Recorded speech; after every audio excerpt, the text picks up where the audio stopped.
ทุกคนบ้านมึงเอิ้นนี่อย่างร้อนก็ยาอยาขวด ได้อย่างนั้นเลยนี่ ได้แต่อันนี้แหละสัญญา สุดยอดอ่อนๆมากเลย ไปกินบ่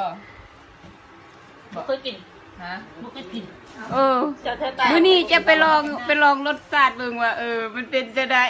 ปีน่ะ มึงไปนี่นะกินเลยกินเลย ตัดอีกแล้วนะ ความอ่อน สุกป่ะ อ่อน เป็นจะให้กินบ่ยานี่ ยา ก็แล้วตัวประธานบ้านตัวย าควาย ดอนตัวที่บ้านซ่อม บ่เคยเอิ้นนี่ยังปะใหญ่ ซุปมื้อกูจังซุปได้เลยครับ มื้อสุกป่ะ กินแล้วสิเลยรีวิว